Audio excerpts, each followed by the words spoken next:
Good afternoon and welcome, everybody. This would be the Jeff Cameron Show right here on 93.3 Real Talk Radio and Warchant TV. Thanks for joining us. Happy Balls McWednesday. Hope you're well. Let's get it out there right at the top. Recorded today, off tomorrow and Friday. That said, caveat, we will have Lee Sterling's bowl game picks and my mother and I going head-to-head for some more NFL picks. That will be released tomorrow. Today, normal Jeff Cameron Show, recorded around 11 a.m., so right before we came on the air normally. So it's not that much. There's not a lot going on, but we got content for you, and we have a hearty thanks to give right off the top here as well to our friends at the Guardian Ad Litem, to our friends at District 850, and all of you, those who participated, those who came by, those that sent in kind, generous pledges, whatever it might have been, gifts, you name it, to the cause. The bowling tournament took place last night, went off without a hitch as usual. A bunch of great people came out, and the benevolence is always greatly appreciated. The contributions to a very worthy cause have put a big smile on all of our faces, and most importantly, the kids of the Guardian Ad Litem will benefit, and they will do so, again, because of the generosity that you guys have shown. So I want to thank everybody who was involved with that. I want to thank my friends at warchant.com who came out, my whole team, everybody out here. We were all in it together, having a good time, and trying to do what we can to raise a little money, some toys and all that good stuff for the kids. It worked out swimmingly. So we appreciate that. Also, thank you, Corner Pocket Bar and Grill, for providing the grand prize for our winners. Congratulations to Team Birkin and everybody else that had a good time, we hope. And also my thanks to the Battles Inn Collective for their contribution to the cause as well. And so it is. Right off the top, I just want to say we're in a great mood because that could not have gone any better. Yes, and we will get hard numbers this year. We're going to report those to everybody once we get them in terms of gift card donations. The toys, that's harder to encapsulate. Yeah, and there were a ton of toys. But because we're going to have a target for next year. And for the next time we do an event for the Guardian Ad Litem, we want a hard target that we're going to beat. We're going to beat it next year. And it's just when you see the folks who work very, very hard 365 days a year and advocate for these kids, and they are surprised in a great way. And it's the best. And they're touched. That is the legacy that all of you are a big part of. So thank you all out there for your contributions. And on a small side note, sir, I was unable to complete a third game before they closed the event down, and it was fine because we went to a close, and District 850 is incredibly generous with their time and their resources, and we look forward to seeing them again next year. But I was on the brink of going 160 or 170 territory in Game 3 last night. To say that the watermark was accomplished would be an understatement, sir. Hit the watermark last night after a god-awful first game. Yeah, you are interesting. You have the same problem every year, no matter the year, in Game 1. It's like you're trying to execute a golf swing on the bowling alley. You swing across your body with the bowling ball, and I always think you're going to hurt your knee. I can see you grimace sometimes when you do it, and I'm like, what's he doing? He's gonna tear his ACL out here at a charity bowling tournament. Yeah. And anyhow, I'm glad you did not tear your ACL. The other common trait with you at the bowling tournament is that you always fix it by Game 2. It's either early in Game 2, midway through Game 2, but I know in that moment, he's back. Here comes some good scores. And it happened again last night, so that was good. We had a good time. We did have a good time. And Bill from the Corner Pocket's always on the team. We miss trainer Bill. He'll be back next year. Yeah. But it's always nice to have that to hold on to. Is that squad's been running together since, I don't know, maybe the beginning of the ESPN days? So I talked to Stacy from the Guardian Ad Litem there last night, and she found, I don't know, she was going through the archives at GAL there, and she was looking at pictures from events of yesteryear. And she was asking me, I met a man named Eric, who's an attorney in town, was helping out with them. And he came by as well, and Eric's going to bowl with us next year. And they were asking me, how long have we been doing this? And I said, I really don't know. I feel like it's been close to 20 years, if not 20 years. We've been doing it a long time. I know that. And she said, well, it's got to be at least 15. And I said, why? She goes, I found a 15-year-old picture of you smiling at an event at Capitol Lanes. And another time she goes, I found an even older picture of you at Crenshaw. And she's right. The old Crenshaw was where we started. That's how it all got started. So I do think it's been, maybe 20 years that we've been doing this, which is so effing cool because it's grown and grown and grown. And now it's got a life of its own. People like to do it. I just need to mention the date and it fills up in 2 seconds. And I don't know. It's just exciting. That to me is an uplifting aspect, one of many, that this job provides.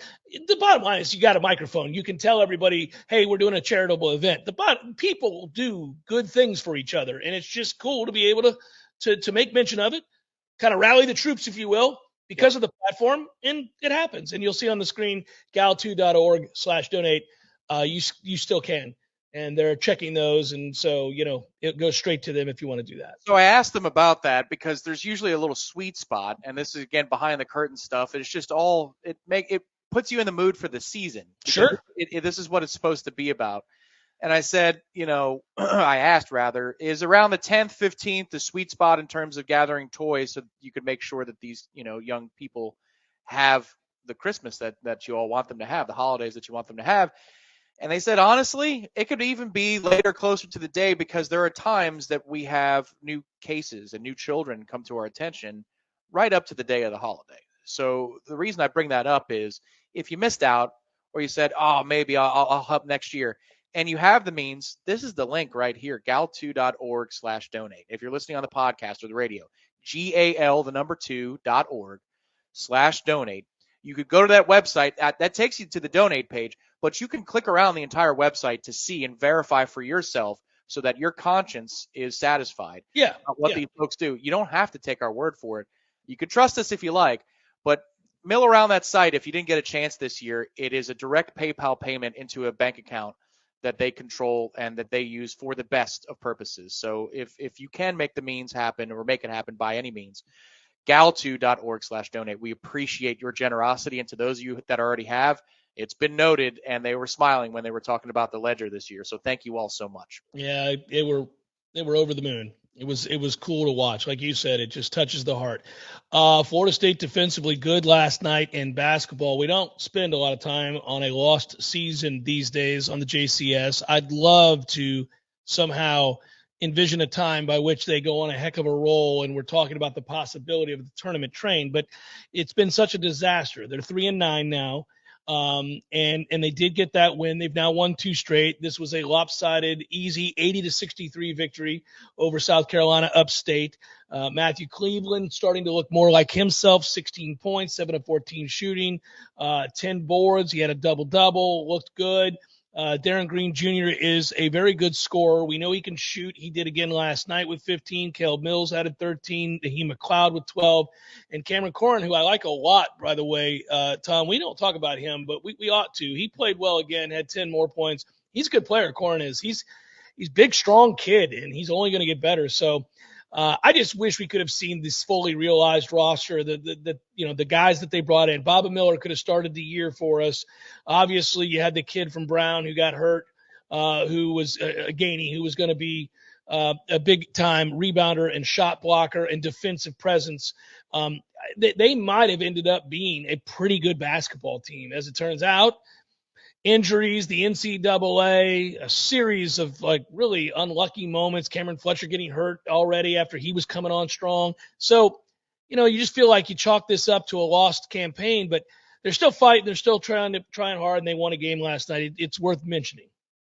Yeah, and when you get Bob Miller back and the ACC being what it is right now this season, you could make some noise with some wins.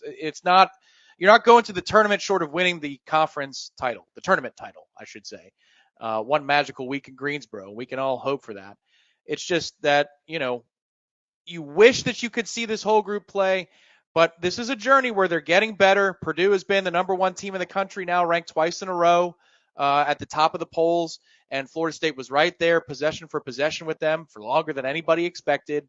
They gave Florida a run for their money as well. Then they collapsed at the end. Yeah. But this is a group that can compete, even as deficient and thin as they are.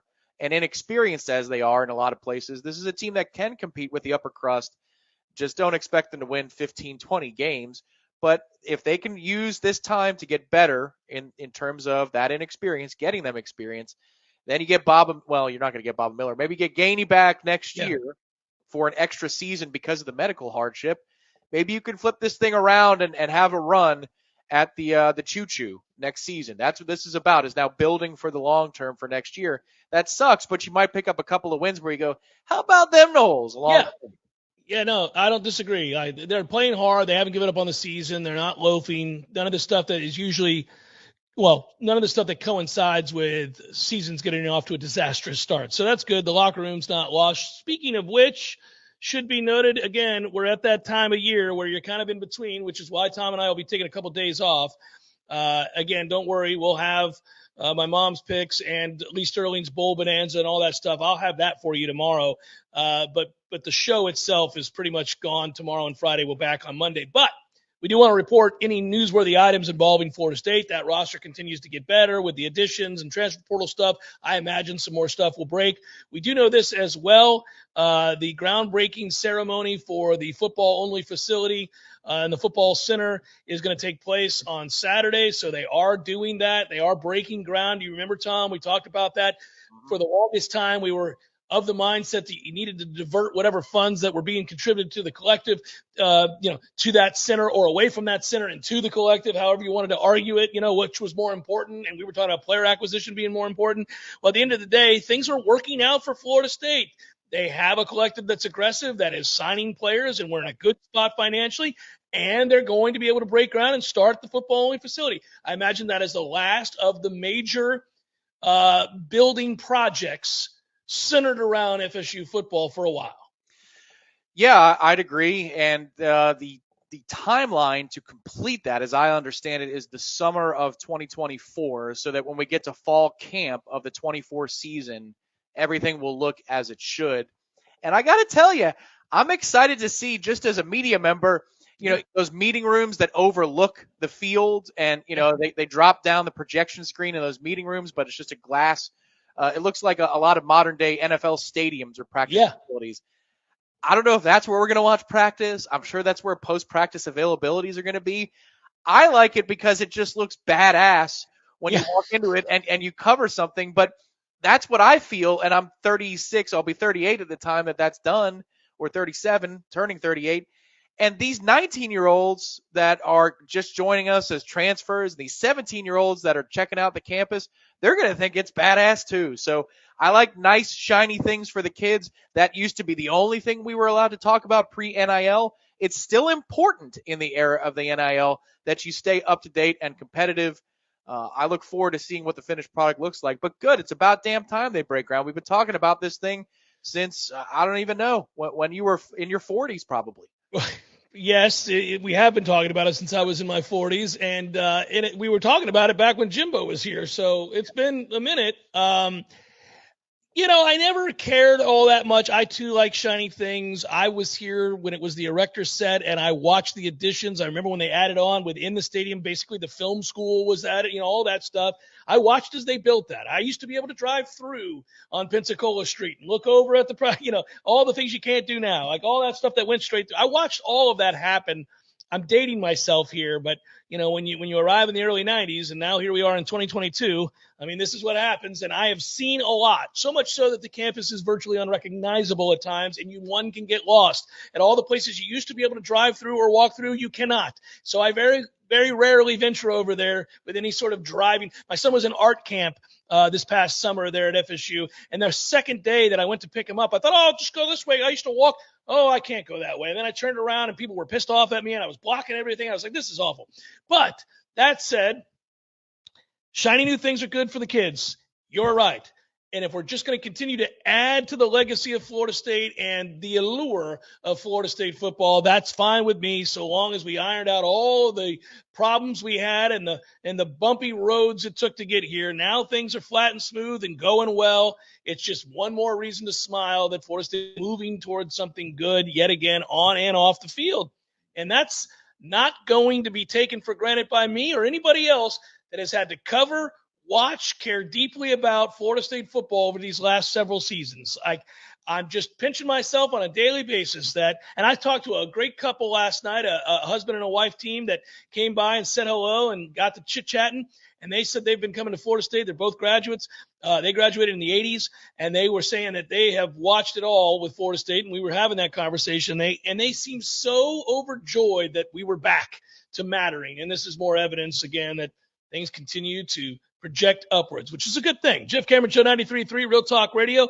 Warchant TV continues. Now, welcome back to A Penny for Our Thoughts, a unique spodcast presented by Pinch a Penny Pool, Patio, and Spas. On the line today to share some thoughts, this is our first caller, Barry Tired. Mr. Tired, what's on your mind? Penny for your thoughts today. Well, I'm thinking I might legally change my name soon because I don't identify anymore as being Barry Tired. Ever since I got my new hot tub from Pinch a Penny in Tallahassee, I've never slept better. After a long day, I just melt into another place and it takes all my stress away. I sleep like a rock and wake up refreshed. I'm thinking I might actually change my name to Barry Happy. What are your thoughts? Rich and compelling. We think everyone should run down to Pinch a Penny and take advantage of amazing prices on hot tubs right now. Over 12,000 square feet of hot tub heaven. We'll talk again next time on Penny for Your Thoughts, a Pinch a Penny Pool, Patio, and Spa podcast. Visit Pinch a Penny on Greer Street today to see their huge collection of over 50 hot tubs on site. Merry Christmas to you. When you need a plumber quick, how long is an acceptable time to have to wait? Yeah, hey, it's the Millers again. Just calling you about our little plumbing problem. 2 hours? Hey, we were hoping you can get here soon because the water is getting really bad. I mean, please hurry. 4 hours? I know you said you were on your way, but, honey, tell the kids to drink water. 8 hours? Don't worry about us. We're fine. At M&L Plumbing, you'll never have to wait long for quality, dependable service right when you need it. At M&L Plumbing, we listen to our customers, and our qualified technicians aim to achieve 100% customer satisfaction. So the next time you need plumbing work or repairs, think of the name M&L Plumbing, your local plumbing experts, commercial or residential. Give us a call, 850-575-9393, or visit us online at mandlplumbing.com. M&L Plumbing, for all of your plumbing needs.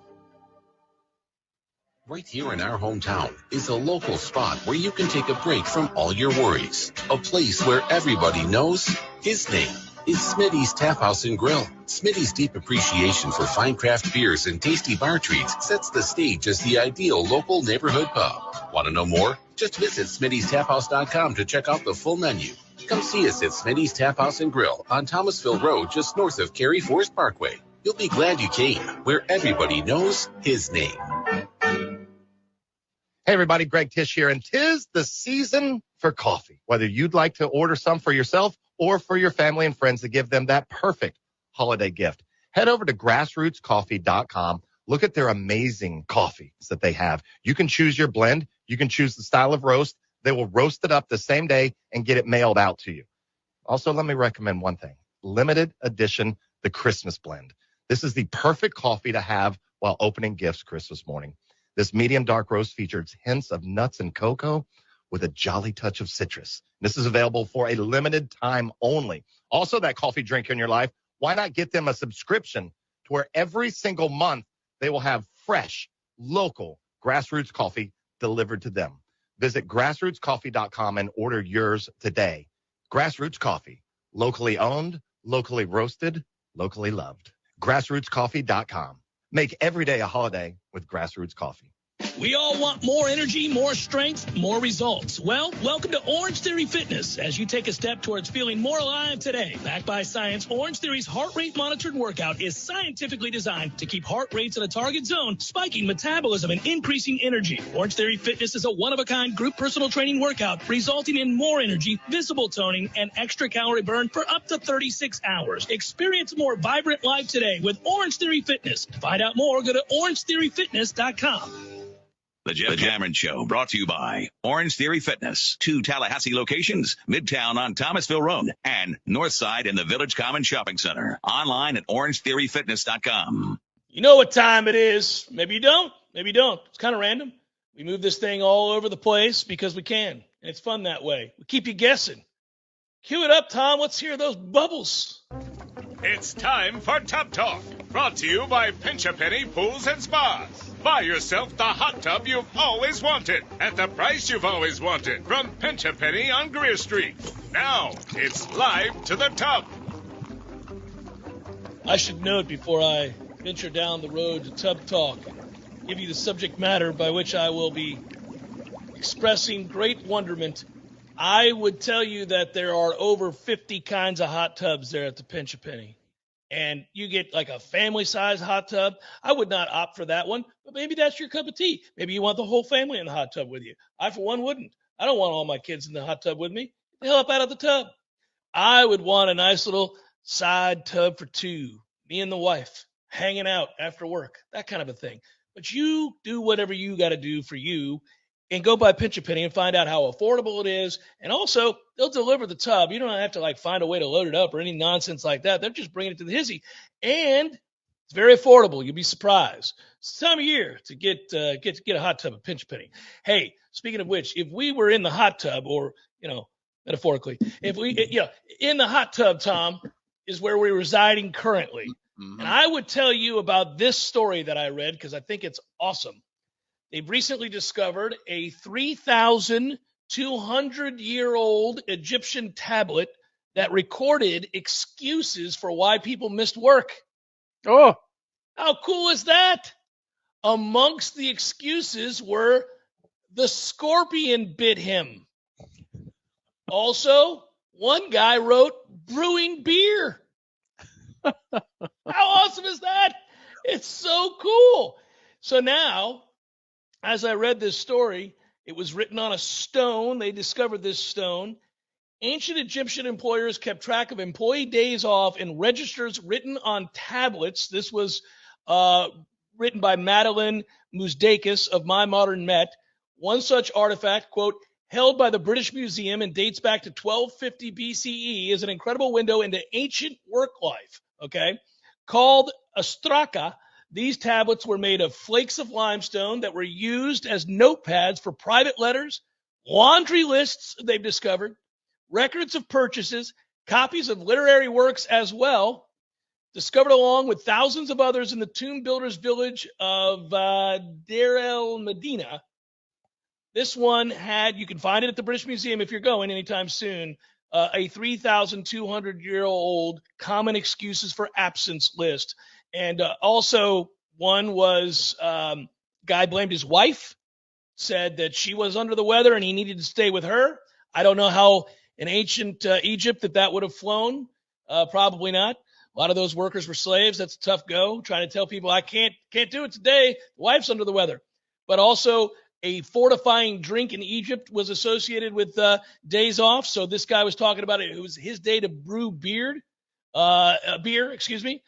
And also somebody was making a feast for their family was on this list. They were creating a feast. I guess cooking is another way of saying it. All wonderful reasons to miss work. I'm just going to be drinking beer.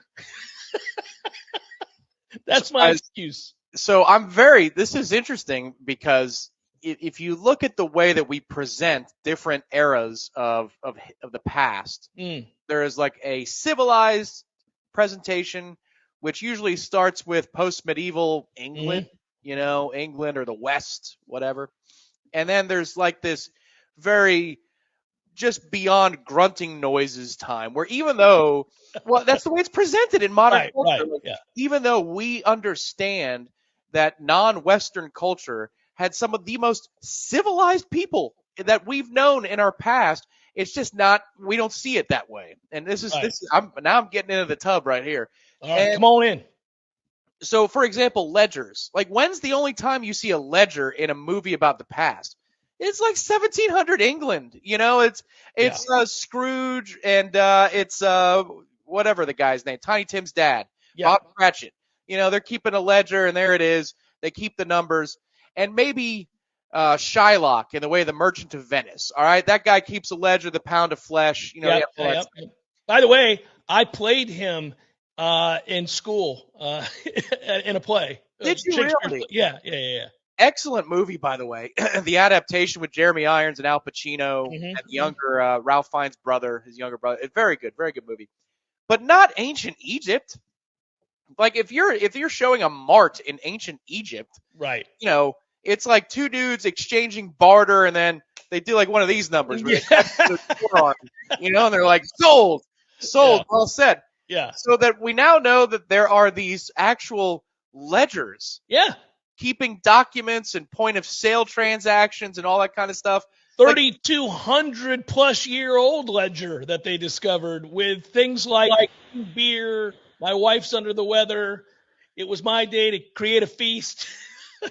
There's others. I only named some of the ones that kind of jumped off the page at me, for lack of a better term, where I thought that's incredible. One guy noted that he couldn't work because he broke his arm yesterday. Oh goodness. Well, you know, it's like they keep the receipts. As the kids say that now. You know, Yeah. they brought the receipts.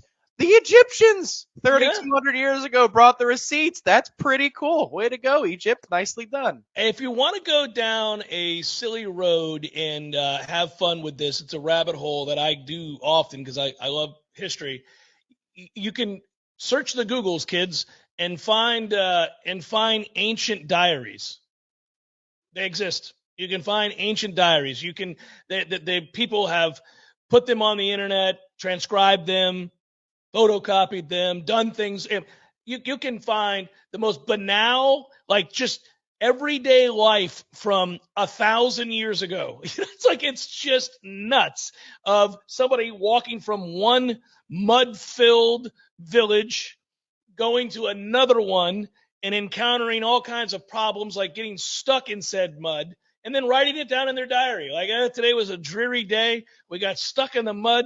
It's going to be an extra 2 days before we get to see Aunt Susan over at such and such. It's nuts. But those kinds of things from the Old West all the way to biblical times, all the way to ancient Egypt, Mesopotamia, these written records exist. And they've been able to find these various diaries throughout thousands of years and what people were saying. And like graffiti in Rome and things like that. You and I have talked about that before. Like, it was just as juvenile and silly as the graffiti of today. You got guys making fun of other guys because they were weak or they were short or they were slow. It could be anything.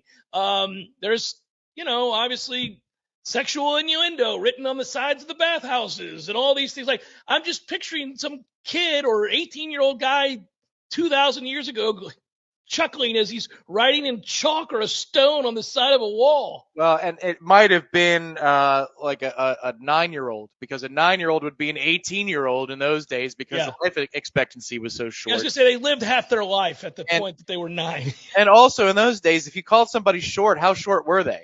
Right, because the Romans were very short people by and large, as I like to say. But yes. Danny DeVito would have been Tom Cruise short, not Danny DeVito short. Like, right. So, that's right.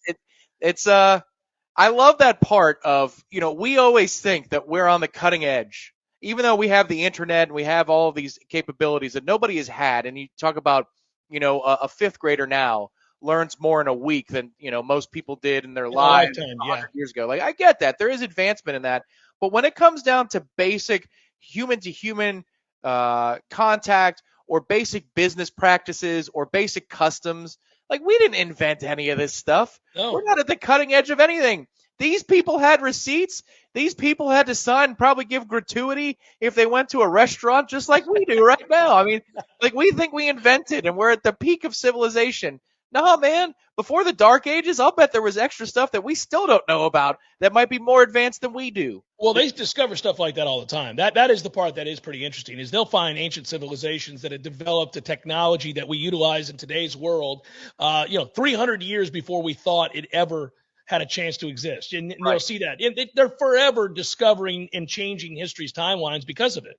Well, okay, Neanderthals. We had this discussion on the show years ago. You brought it to light that Neanderthals, which, the stereotype is, those are the folks that don't even speak. They grunt at each other. They actually had a language, yes. No, they had social gatherings. Yeah. Like, they had social gatherings. They were doing, they had dances and bonfires and art, and they had all this kind of stuff that they didn't necessarily lose because they were dumber, They just lost because they lost. Sometimes, you win and you lose. Some of it was they were dumber. Some of them, yeah, sure, but it's not exactly like the Cro-Magnons were Right, the right. peak of whatever. It's just they got a couple of key victories down the line. They won in the red zone, Jeff. They won in the red zone. Yeah, that was a big first down. That was Right. a big first down. We slaughtered that Neanderthal group down the hill, and that was a big get for us. The Neanderthals kept kicking field goals in the red zone, and they lose 21-18. It's a damn shame. They were coached by Paul Christ. But it's not like they couldn't move the ball between the 20s. The Neanderthals actually had a little something to them. Mario Cristobal kicked another field goal down 28 points in the third. Yeah, there we go. That's them. That's the Neanderthals. It's Mario Cristobal's coaching acumen. That's great. And this has been Tub Talk. Well, I got a bonus topic for you. Oh, okay. Well, what the hell's going on right now? Pinch a penny thanks you. Yeah, I thank them if they want to send me a tub for Christmas. I would appreciate that. Me too, Pinch a penny. Me too. And if you get the gist of what we're saying, we don't want one tub. We want our own separate. Yeah. Tom and I are not residing in the same tub. I've got the room, so feel free to ship it on into the backyard here, and nobody will use it but me. That'll be great. But in the holiday times, we're often asked by friends and family, and it's like, what do you want? What can I get you for Christmas? And it gets harder as you get older. I'm learning this. It gets harder. You don't want for things. Correct. But you need for things. There are things that you need. Like, for example, I told you when I got my dad a shoehorn one year, he's like, all right, a shoehorn. And I got my mom a tea kettle, and she about cried. I've gotten her personalized crystal pieces. Beautiful things, yeah. Yeah, and she's like, that's great. That is just great. One more thing that'll collect dust over here. I get her a tea kettle, and she's like, give me the biggest hug I've ever gotten since I really wanted this tea kettle. Preschool graduation level hug that I got. So I'll start by saying, here's what I need. And folks can get this. If it pisses you off on Warchant TV, just know it pisses me off doubly. We have an excellent camera atop my thing here, atop my setup. Look, pointing at it right now. Yeah. It is built for low light settings. Well, this room in this house gets more sun in the morning and the midday. I'm going to fix that. I need a different camera. And I apologize, folks. Did you just pop a beer? I did not pop a beer. No, there's no beer here. Oh. I pulled the thing off this mic that was bothering me, and I shouldn't have done it, so I had to put it back. It sounded like a pop of a can. No, that would have been awesome. We're truly tub talking it over here. Yeah, so in the tub talk, if we're just sitting out there looking at the stars, we're at a hotel resort, so we have to share a hot tub. So you know what I need? This damn camera. I'm sliding every which way to Sunday. Every show that we do, if we record in the mid-morning, that's going to be fixed in the new year. That's what I need. What do you need? Just some blackout curtains, buddy. That's what I need. Yes, I'm getting some damn blackout curtains. What do you need? I don't need anything. I told people not to get me anything. I did. I said that I don't need anything. Well, I need major renovations done to my house. If you want to purchase that for me, you can. You need a 54-degree wedge is what you need. That is true. I do need a 54-degree wedge, but luckily I have a dear friend and golfing buddy who's sworn he's going to get that for me, so it'll happen. It'll happen. And there you go. Yeah, I do need a 54-degree wedge. I need to play more golf, period. That's what I need to do. I need to play a lot more golf in the new year. So there you go, everybody. If you're thinking about plotting to get me a gift, give me the gift of golf this year. It's the end of Tub Talk. I actually don't want anything. I tell my kids that all the time. I want them to clean their room. That's what I want for Christmas. I'll be, oh, what a Christmas morning this is. Take me fishing. It is very good that as you get older, hopefully as you grow, generally, you want less things. You want for less things. Because you know what happens? When you end up having a decent job, if you want something, you go buy it. Once you get a decent job, you're not waiting until Christmas.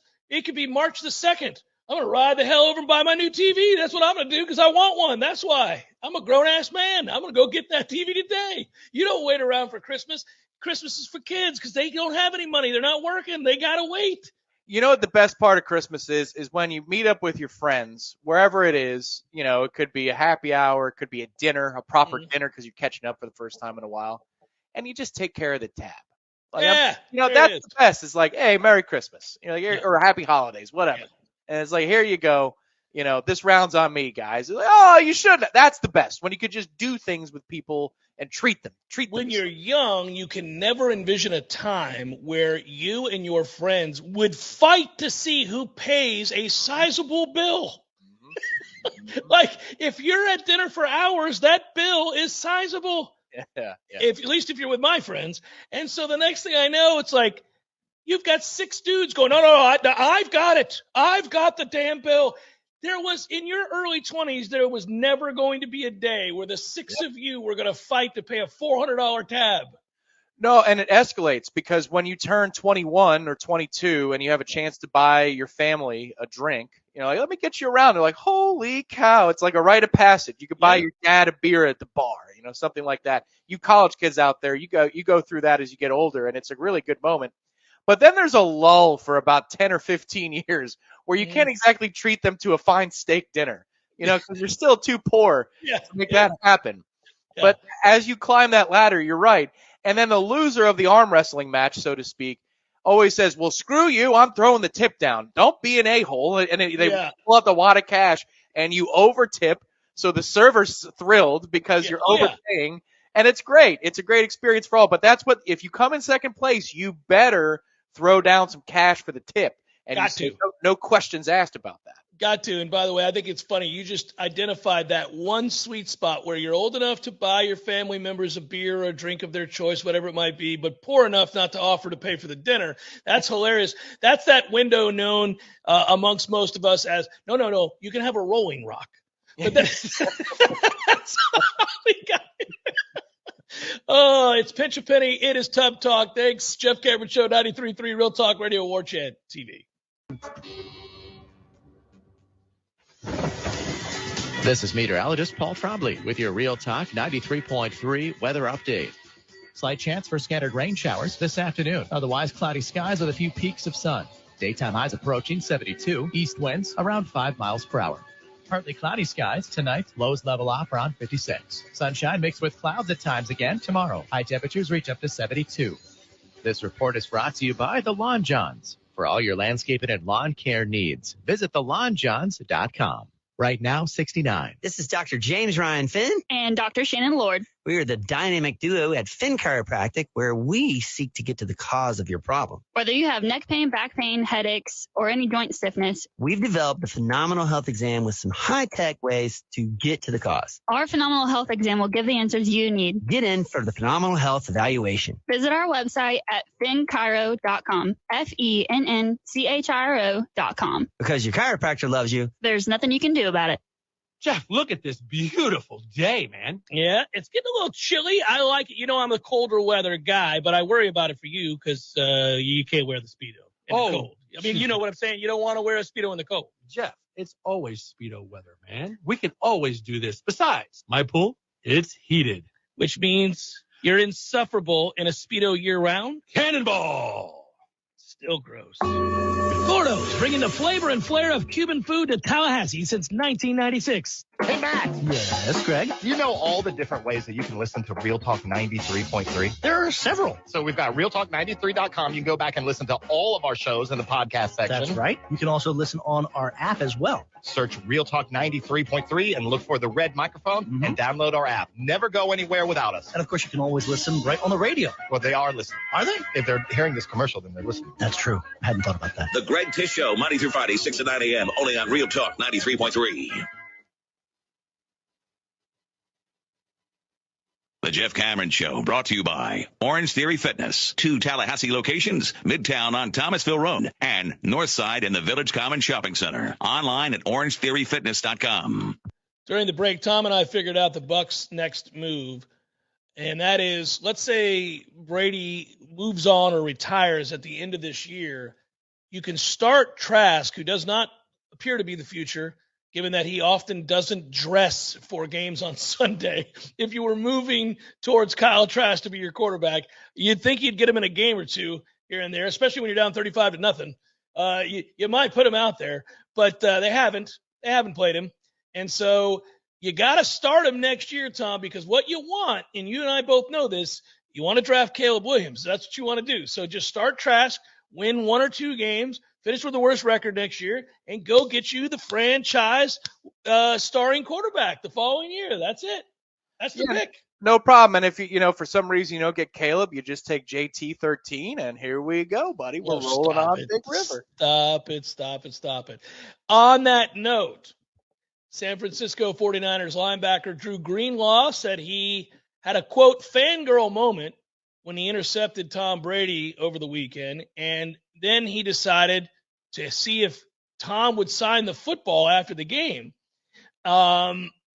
It was blank for me, to be honest, joked Brady, who was joined by comedians Adam Sandler, Bill Burr, and Tracy Morgan recently. He said, complete blank, but I try to be a gentleman.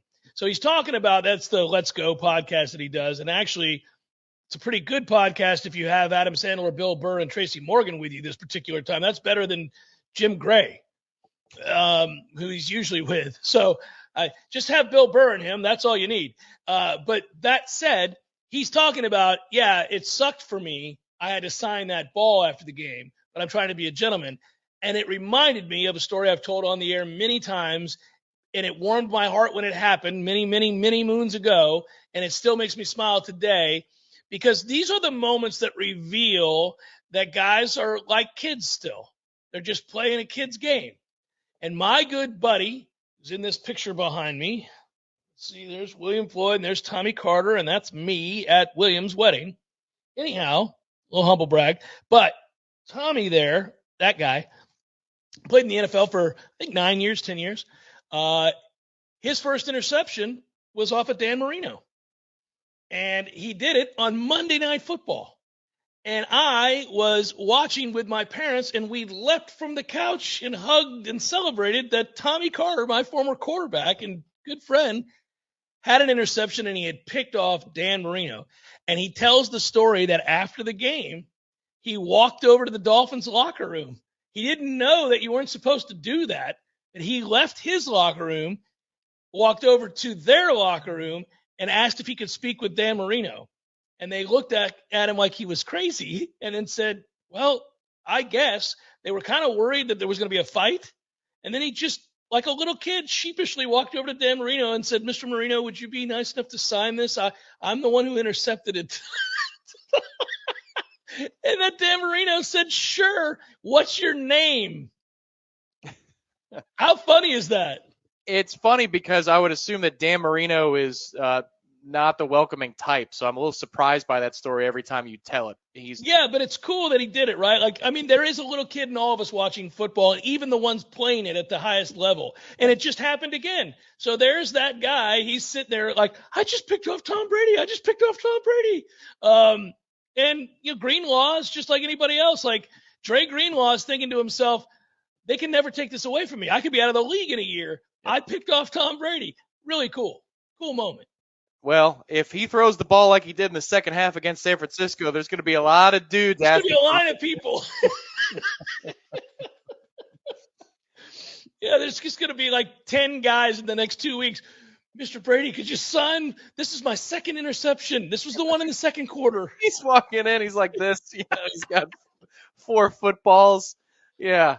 I'm going to ask you this. I had a conversation with my brother in New Hampshire, and he brought up a good point. Okay, so we were talking about why is Brady still playing? And I don't know. It's such a fundamental question. It can't be for money. Mm-mm. It can't be for, I guess it would be for what, championships? Well, he's got more than anybody ever. No quarterback more than any quarterback ever. I don't like prestige. What? He owns every record just about. Like, what is he playing for? So it can't be for your family. He lost that. So what is he playing for? And the more you ask the question and you repeat it, the more you think maybe he is just playing for money. I suppose he could be, but actually, allow me to quote Steve Young of all people. Oh, okay. Steve Young, I know. Which version of the wig did Steve have on when he espoused whatever it is you're about to tell us? A recent version, but Okay. This was, he was doing a voiceover for a little vignette that they ran before Monday Night Football.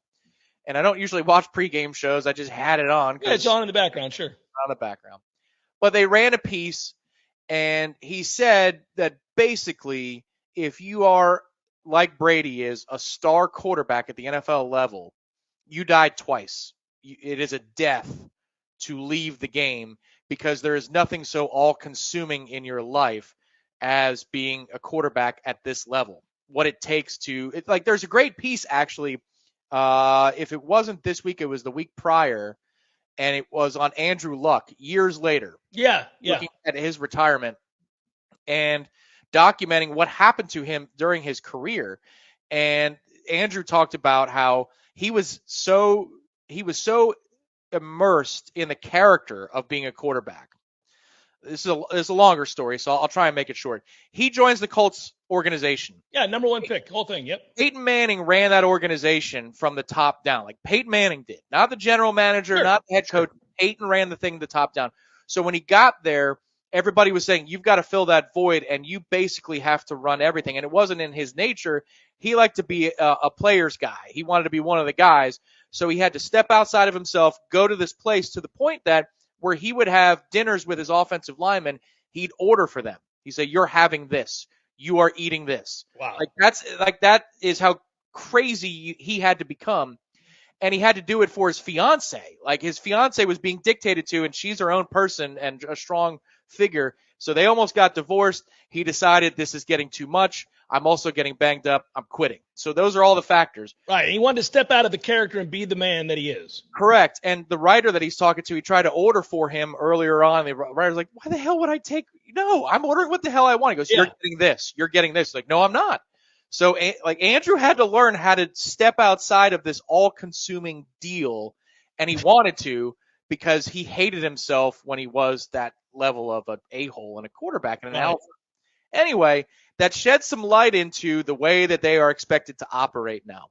And when Steve Young says you die twice if you leave the game as that kind of a quarterback, he is assuming that when Brady left for 40 days or whatever it was, 30 days, that he realized this is the death who I am. I can't do it. Sure. Yeah. So it's a fear of, in a way, dying. And, Coach Bowden talked about this 10, 15 years ago.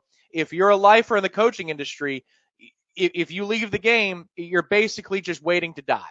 So because the identity of who you are is already gone. It's everything tied into, yeah. So that's a long way of answering the question, but I think that's actually what's going on. I think Steve Young offered an insight, which is amazing, and I think that's what Brady feared who he was going to be after, and he said, nope, not yet. I'm not ready for this. Well, right. So you have to mentally prepare to give up the thing that is the most identifying factor or feature of who you are. Sure. And he is always going to be the greatest quarterback that ever played. That is the identifying feature of Tom Brady, that he is the greatest quarterback, that and his weave. And so it's going to be very difficult. I don't know that he'll ever do it unless he does the thing that some guys do, which is all of a sudden is completely gone from the limelight. And you read stories about him in like Zimbabwe in a hut doing like yoga, like doing something, you know what I mean? Like just going to be all by yourself and figuring out who you are. Well, I think it was Staubach. If it wasn't, it was somebody of that era that talked to Steve Young when he left, and he gave him the advice, which was when you quit, don't walk away, run away. Like you've got to go. You got to go. You've got to go, and there has to be this transition period. So, like maybe some guys can go straight into the booth and analyze, like Tony Romo, but that most of if you get to this superstardom level, the best thing you can do is just get the hell out of Dodge. And Brady clearly wasn't willing to do that. Within a week of him retiring, he's at a pro-am. They interview him, and he goes, it's just not the same, And you can tell them. I think it maybe lasted a week, if that, where this is not going to work. Well, and also there's a thought that he was doing that to placate his wife's demands. And then if you're going to get a divorce, what the hell am I doing? I'm getting a divorce anyhow. I'm going to play football. If you're going to ride. I'm going to play some football. I left for you, but when I was leaving, I wasn't sure that I liked you all that much. Now I know. I liked you when we were at this kind of a distance. Yeah. I really love it when you're not around. That's what I've discovered. And you may be happier when I'm not around. So that spells out for all of us what needs to happen here. Like when I'm at practice, you're happier. So that's it. And we thought we'd be better off together, but this isn't going to work. So you keep the house in France. I'll take the one in Australia, and we'll move on from here. Yeah. It's the Jeff Cameron Show, 93.3 Real Talk Radio, Warchant TV.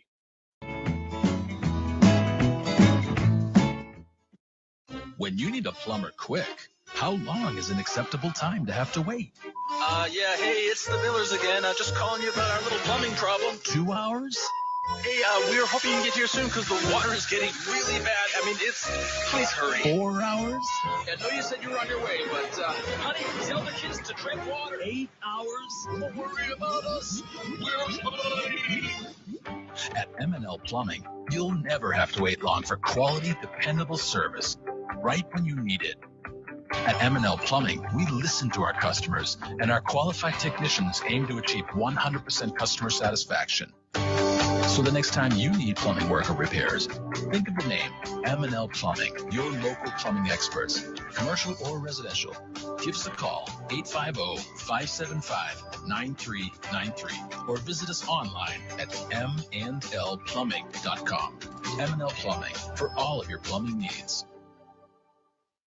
Crawfordville Auto and Tires remix, y'all. Crawfordville Auto Repair and Tires. Automotive service, there is no one finer. Tires and struts and wrecks and pinions. ASE certified technician. 12-month, 12K guarantee. Same-day service, usually. Engine rebuilds done complete. Brakes and shots, that's no small feat. Keep your AC blowing cool. CV joints, emissions too. Open weekdays till 6 at night. Give them a chance, they'll treat you right. Crawfordville Auto Repair and Tires. 2170 Crawfordville Highway, Crawfordville, Florida.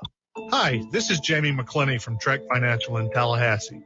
Managing downside risk in your portfolio is one of the biggest challenges that you'll face in retirement. Trillions of dollars in stimulus from the Federal Reserve and D.C. politicians, combined with zero interest rates, have propped up financial markets since the financial crisis ended in 2009. The Fed recently ended quantitative easing and has started to raise interest rates at a time when the global economy was already slowing. Have you considered what another 50% correction in the stock market would do to your retirement plan? If you're concerned about where this all might be headed and would like to find out about the potential benefits of an active risk management strategy for your portfolio, give me a call at 850-900-5200 and schedule a time for a review of your portfolio from an active risk management perspective. Make Jamie your first call for a second opinion. Investment advisory services are offered through Trek Financial, LLC, an SEC-registered investment advisor. There's fun to be had every night at the Corner Pocket. Take-home prizes on Trivia Tuesdays and Beer Bingo Thursdays. And kickstart your weekend with Martini Fridays. Plus happy hour runs every weekday and game day specials every time the Noles take the field. Watch all the best games at the Corner Pocket's Vegas wall, featuring 560 inches of flat-screen TV heaven. Oh, really? The best food, the best drinks, and the best place to watch all the games. Tallahassee loves the Corner Pocket.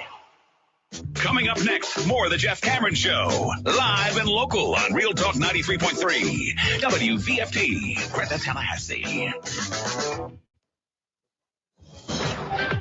Breaking news this hour from townhall.com. I'm John Scott.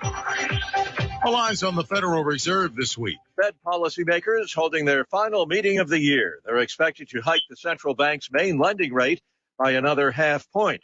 The goal is to slow the economy in order to get a handle on skyrocketing inflation. Also this week, financial markets awaiting an update on consumer prices. Economists expect the consumer price index will show that inflation slowed to 7.3% last month from 7.7% in October. Rich Thomason reporting. Carol Minetti weeps. His brother Rick Minetti was a Syracuse University student studying abroad when he was killed in the 1988 Pan Am bombing. Says it was surreal getting a call from the government letting her know that the suspect was now in U.S. custody. It was quite a moment. It was unbelievable that it was really happening after all these years. The suspect, Abu Aguila Masood al-Marimi, will face federal charges in Washington. Also at townhall.com, good news from Hawaii's Big Island. Ken Hahn with the U.S. Geological Survey at the Hawaiian Volcano Observatory says the eruption of Mauna Loa continues to ease. We have Good news to report. The eruption still is at an extremely low level at this point, and it's contained within the cinder cone at the Fissure 3 vent. So it is no longer producing lava that is moving outside and down the mountain. Mauna Loa began spewing molten rock November 27th after being quiet for 38 years. And more than 250 miles of the Sierra Nevada from north of Reno south to Yosemite National Park remains under winter storm warnings. The Dow is ahead 312 points now, and the Nasdaq is up 45. More on these stories at townhall.com. Great news, Nick. Legacy boxes are still in stock. With Christmas just around the corner, there's still time to buy the best Christmas gift ever. Legacy Box. That's right, Adam. Order today and Legacy Box ships immediately. It'll arrive ready to wrap and place under the tree. Gather the family together this Christmas and collect all your old VHS and camcorder tapes, slides, pictures, and film reels. Then you can binge on the good old days. From fading over time to risks like fire and water damage, your memories aren't protected unless they're on a digital format. Legacy Box helps you replay those great moments from the past, from Christmas morning of home movies and photos. All the work is done right here in the USA.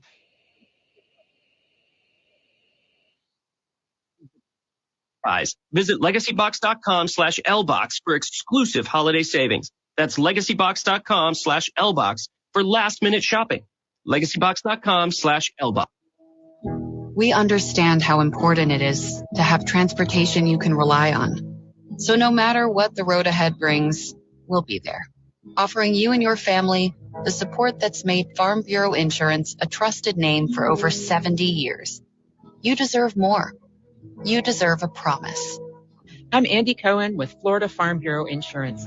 Please call me at 850-671-FARM.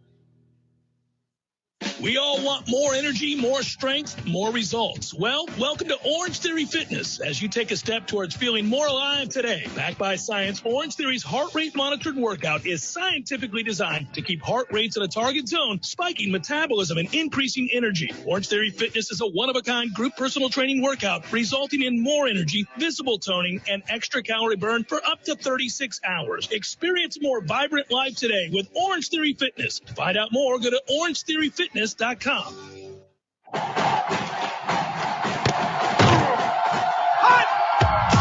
Broadcasting live from Florida's capital city, this is the Jeff Cameron Show, brought to you by Orange Theory Fitness on Real Talk 93.3. Now, stop what you're doing and listen closely. It's time for the Jeff Cameron Show in 5, 4, 3, 2, 1.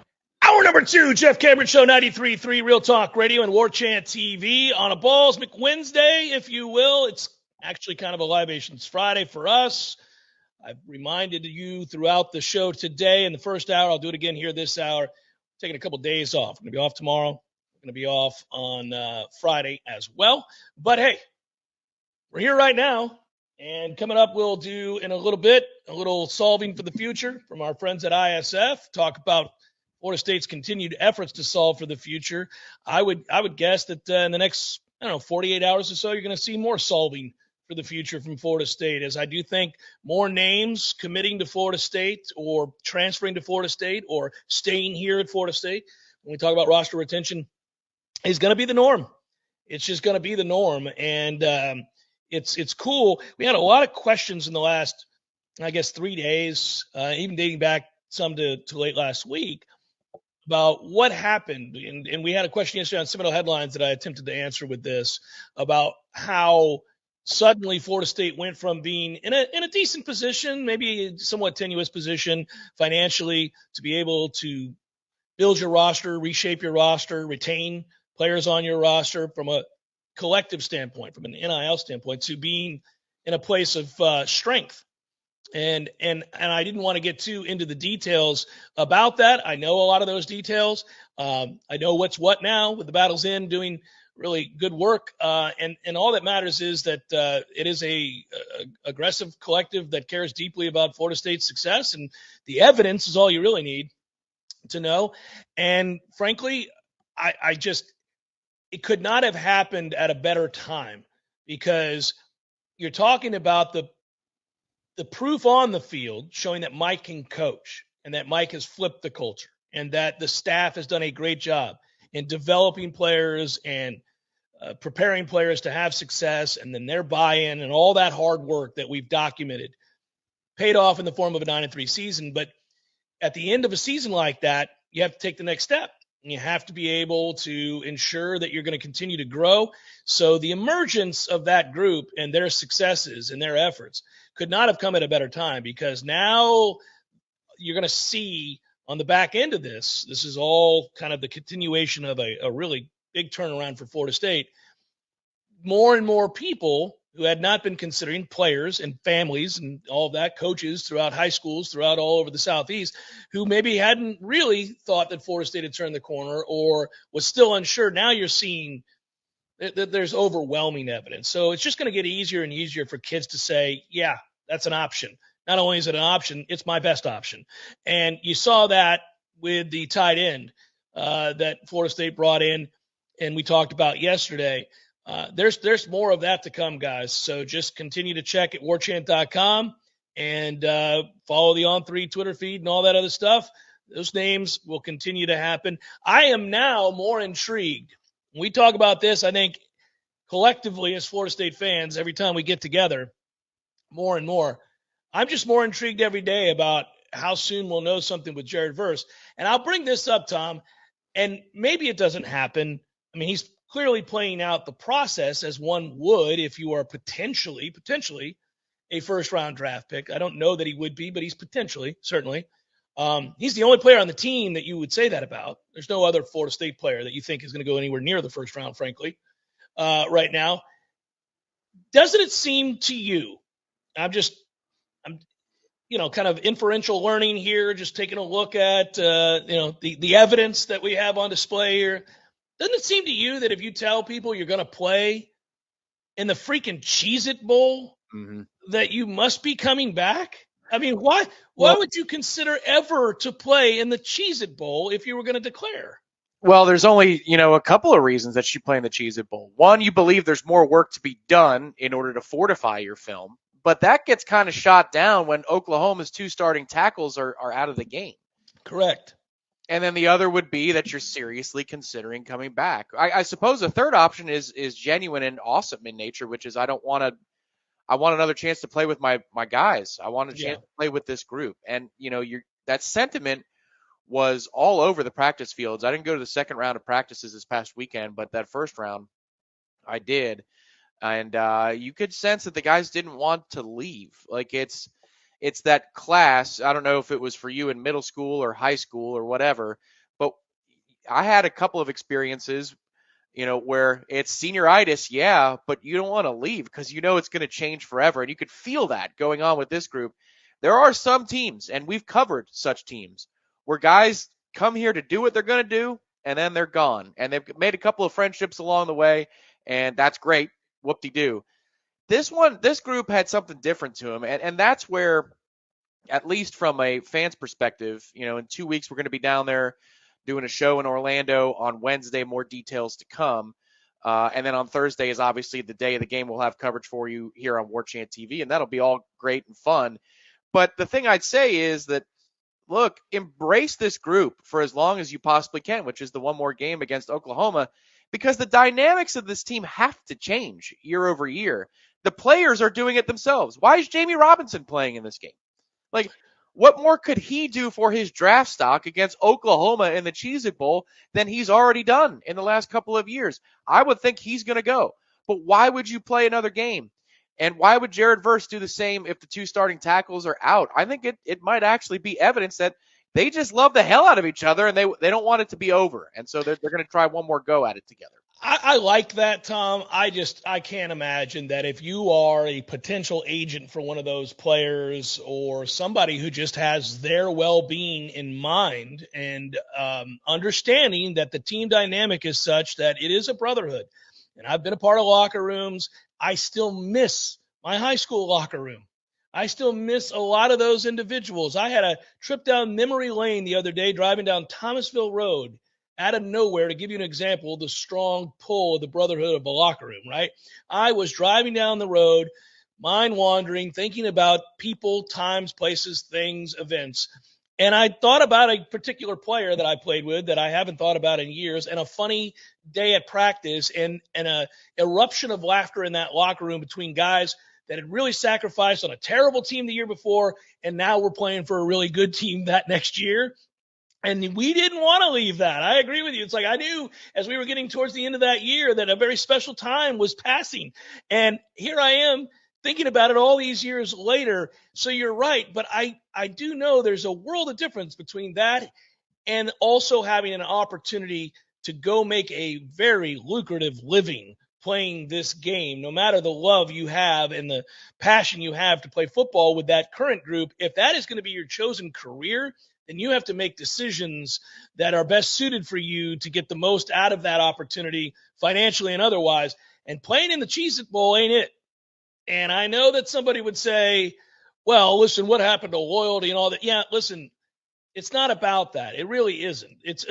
There are times you've got to shut that down and think about it as a business. And in those cases, when that's your livelihood, if that's what you have to offer, which is your physical tools, then you have to protect those things.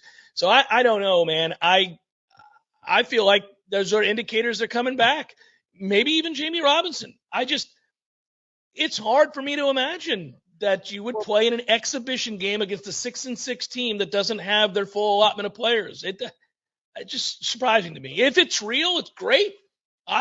That's awesome. It speaks even more to what you're talking about, but goodness gracious. Well, no, the thing I'd say, though, I agree with you. You need to cut it off and think about what's next. Not everybody does. So there are countless examples of guys playing in even New Year's Six bowl games that aren't a college football playoff game in the playoff era.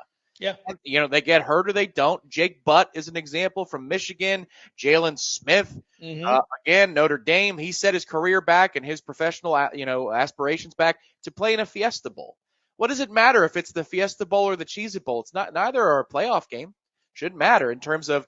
I agree with your wallet. Yeah. But it speaks to in those situations. I think.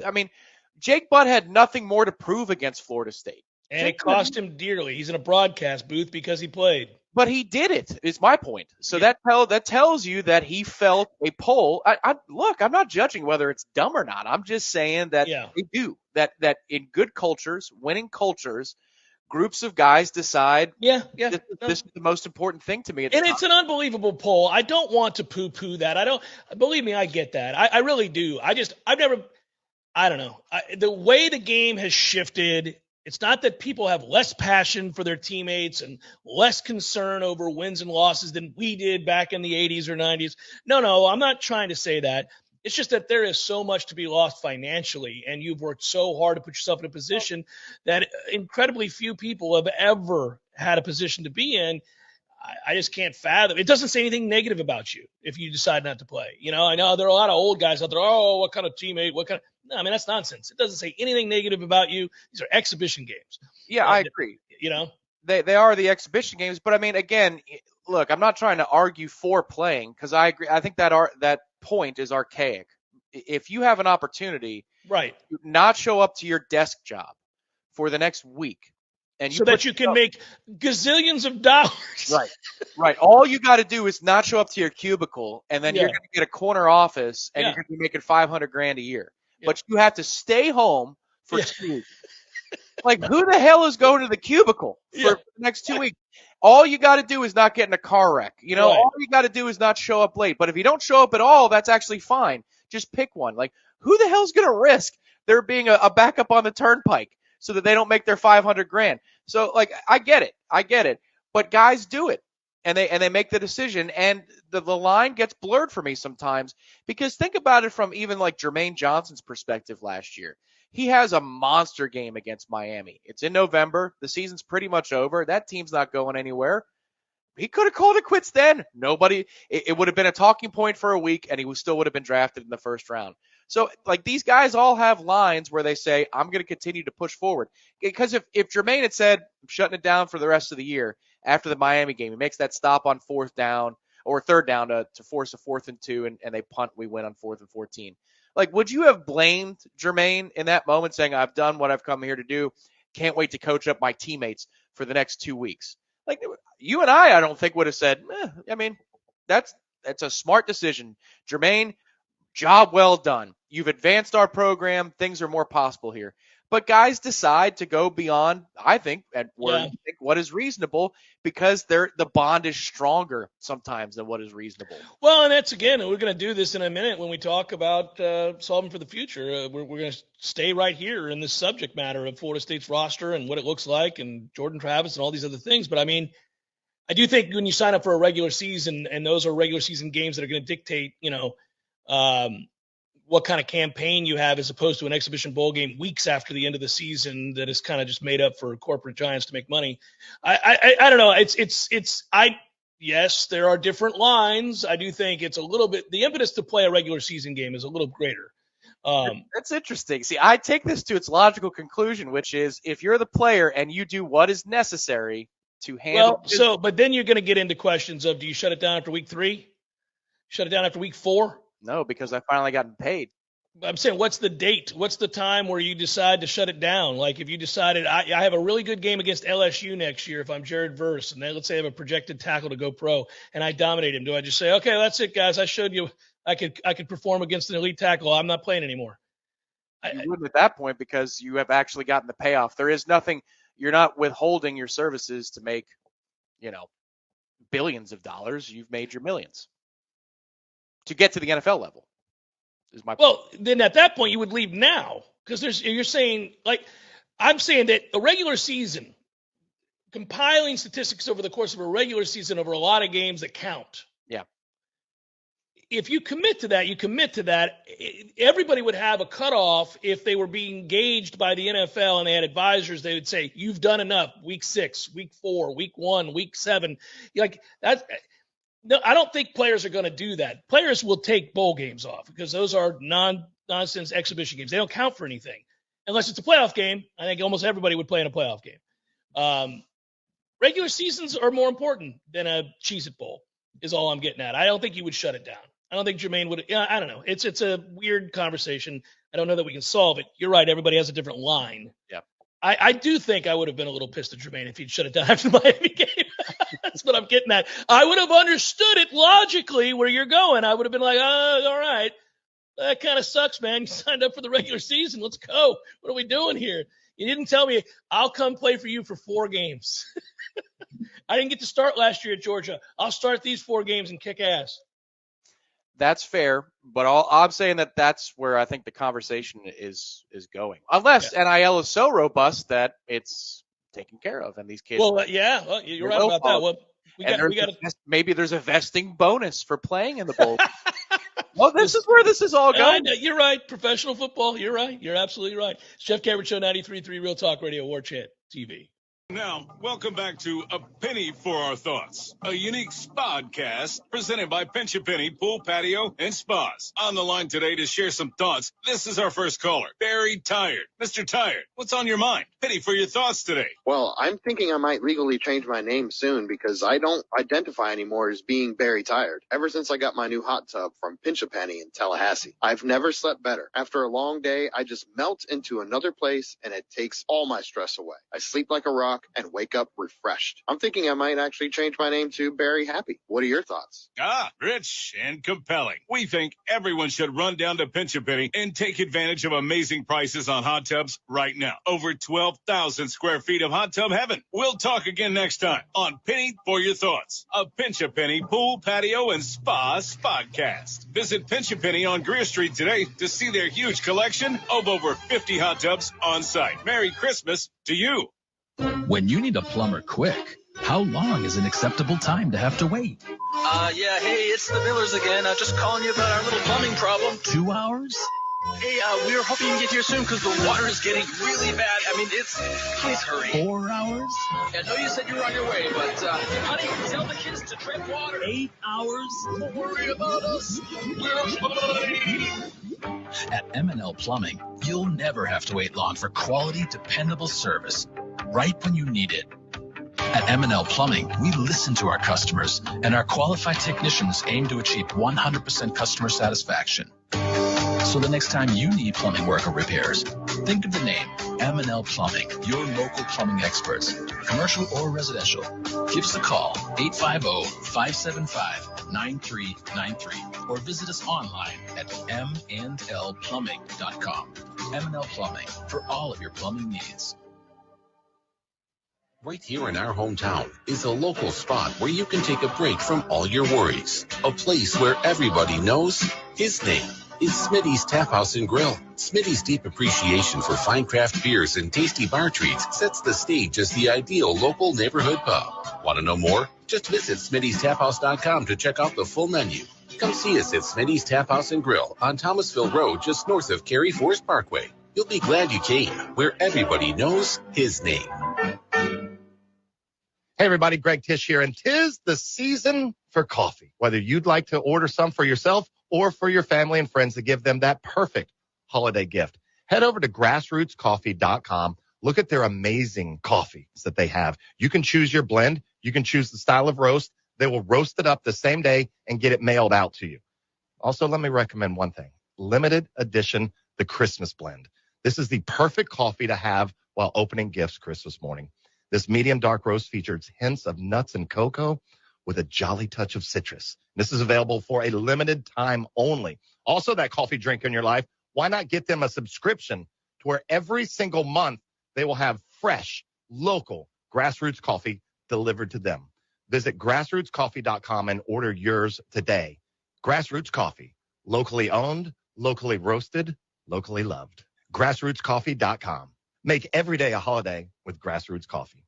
We all want more energy, more strength, more results. Well, welcome to Orange Theory Fitness as you take a step towards feeling more alive today. Backed by science, Orange Theory's heart rate monitored workout is scientifically designed to keep heart rates in a target zone, spiking metabolism and increasing energy. Orange Theory Fitness is a one-of-a-kind group personal training workout resulting in more energy, visible toning, and extra calorie burn for up to 36 hours. Experience more vibrant life today with Orange Theory Fitness. To find out more, go to orangetheoryfitness.com.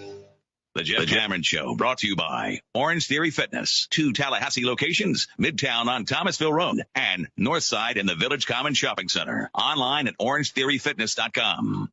It's about that time we bring in our friends and collaborators at ISF. Thank you, ISF. Coming up on the end of the year, this has been a great partnership. You guys hear me talk about ISF, and our segment is, of course, solving for the future, I guess I should say. Solving the future for them. They have been doing that for over 40 years.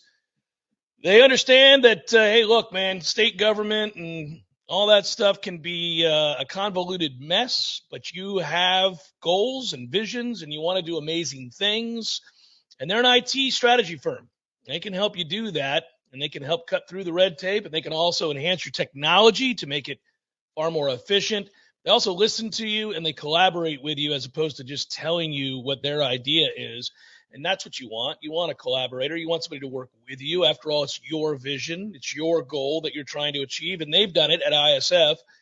Over 1,500 projects across the country.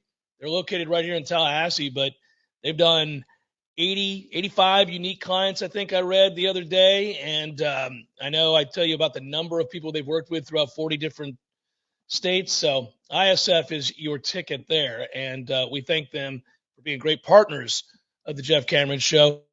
We've, in a way, been actively solving for the future here at Florida State within the Florida State football program for a couple weeks now, really.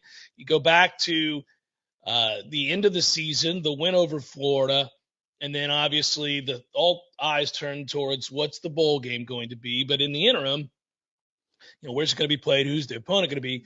But, what will be now the catalyst for even further growth, right? The 9-3 season, but the transfer portal really became the greatest focus. And Tom, that really hasn't changed at all. I mean, every day the news is good. And maybe later this week, we're taking the next 2 days off and kind of catching up with our family and doing that stuff as kids are getting out of school and doing that. But we'll have an eye closely on that portal and what Florida State's doing, and the updates won't stop. If we have to shoot a video or do a podcast or whatever based on Florida State successes, we will. And I suspect that it will continue. The more we dive into the possibility of Florida State finishing strong within the portal and also within National Signing Day, the recruiting rankings for the high school kids. I think Florida State's going to end on a real high note. They are continuing to solve for the future in the greatest of ways by bringing in great players and retaining assets. That's the bottom line. Yeah, looking at the next year, and you can't overstate how big of a announcement Jordan Travis' return was for all of these dominoes to fall, because this is the first year with Mike Norvell in Tallahassee where he could turn on his own Florida State tape to prove to kids across the country, as high school kids or transfer portal assets potentially, how they can fit into this offense with Jordan Travis at the helm, and Johnny Wilson and Micah Pittman and Pokey and Trey Benson. You could say, here it is. I've built it here now. This is not something I'm aspiring to do. This is something that has happened. Jordan Travis returning for one more year helps getting, a rental like Jaheim Bell, or a potential prospect like a Byers on the offensive line, or Morlock. But I find what will be interesting this upcoming season is when you look at that slate, there are a lot of easy W's for FSU as currently constructed, where it doesn't even matter how the defense is going to play. If you get to 35, 40 points, which they should a lot next year, you're going to win these football games over the Virginia Techs and the Dukes of the world and Syracuse. Well, here's the thing. Next year, in order to solve for the future and beyond, when you get in those situations, there is no need to leave Jordan Travis in for one drive too many. Once they've done their job on offense, you get the young pups in, whether that's Tate Rodemaker or A.J. Duffy, whoever wins that job out of spring practice as the primary backup, because you've got to prove to the future recruits 2024 and the next wave of the transfer portal that this isn't a Jordan Travis deal at Florida State. This is not tied to Jordan Travis being the quarterback in this offense. This can be done with multiple quarterbacks. So it's funny, like I'm already signing off and saying that this offense in 2023 is going to be top 10. How could it not be? As long as you get another guard or two, you're in position to be an elite offense in college football. But the next part of the equation to solve for the distant future here is, now that Jordan's in his final season, short of wanting to run up stats for him to maybe win a Maxwell or be a finalist for a Maxwell or a Heisman or first team All-ACC, you've got to put in these games that are very easy W's, your backup quarterback in there to prove that this is a Mike Norvell solution for the future. This is not a Jordan Travis short-term patch fix, because he's a uniquely gifted player. And I think that's part of the challenge for next year is, when do we pull 13 in order to make sure that the kids that are coming in say, oh, yeah, this is all about Mike. He's a great player, Jordan is, but this is about Mike more than anything else. It's going to be an interesting question and, I suppose, problem to solve, because I do think Mike's offense translates across a lot of different types of players at the quarterback position. But we do know that it's an offense that is on, when you play video games, if a player gets hot, they'll light up, like in Madden. I forget what it's called. My kids always bring this up. Like if you're playing with Bosa off the edge and he gets a sack, he lights up red or whatever, and then all of a sudden you can't block him. It's really annoying. You're like, oh great, he's on fire. I can't stop him. I guess there's just nothing we can do, which is really annoying.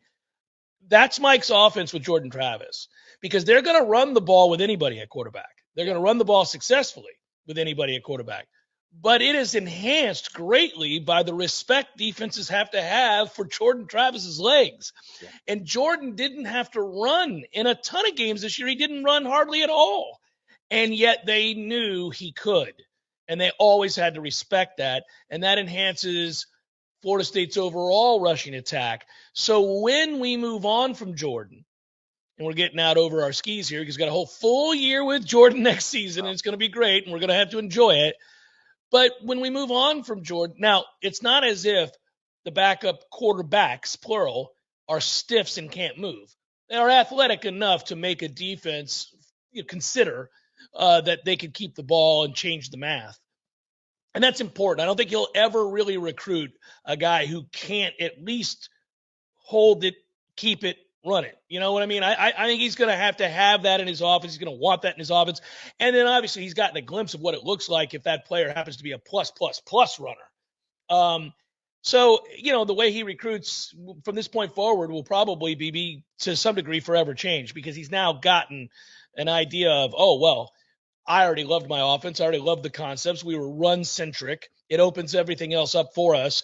But when I have a guy that can really motor, defenses are screwed. Yeah, and I would say that the Florida game, to me, is kind of an unlocking for next year. I think for all parties involved, for Mike Norvell to see that Jordan is willing, for Jordan to be willing to put the team on his back that night and know that he'll be okay. Like the thing that was so impressive to me about Jordan this year, we all talk early on about how he's able to throw the football for first downs, like the questions you had about those throws he needs to make. All right, check that box. That's a September thing. The November detail that I learned about Jordan and where I thought, oh, okay, this has got a real chance.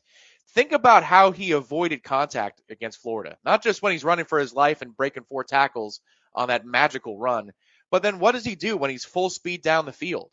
He's sliding, he's dipping, he's dodging, he's looking like Neo in the Matrix, just trying to avoid getting squared up on in the open field. Earlier in that game, there are a couple of runs in the first quarter where he's coming towards the FSU sideline. He ducks out of bounds. He doesn't want the contact. So he's blending the speed, the elusiveness, and the smarts for durability purposes to make it a higher likelihood that he's going to be fresh and ready to go and able to play and not dinged up. So I just like how he gets smarter and smarter as his career has gone on in all facets of what he does. He's become a very, very smart football player. And I think what's really fun about this for the future is, you're right. If I'm a recruit or a parent or a coach of a recruit that's a quarterback that can really run and has some potential throwing the football, I look at the development of Jordan Travis at Florida State and I say, if you really want to round your game, son, to have a chance to play on Sundays, go play for that dude.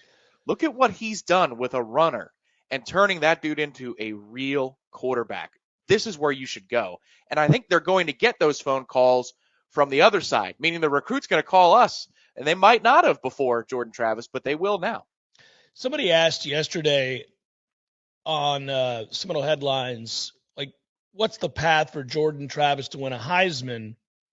And we were talking about, and the root of the question, in essence, was, could he, because this is a run-first team.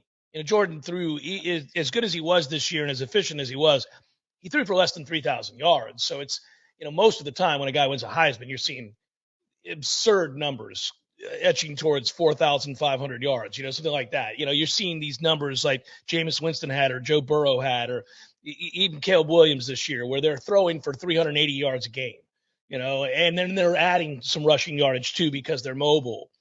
Jordan didn't have to do that. We didn't need him to do that. In fact, we preferred he not do that. He's still completing close to 70% of his passes throughout stretches of the year, and he could run, and occasionally he did have huge games on the ground, but a lot of times he didn't do any of that.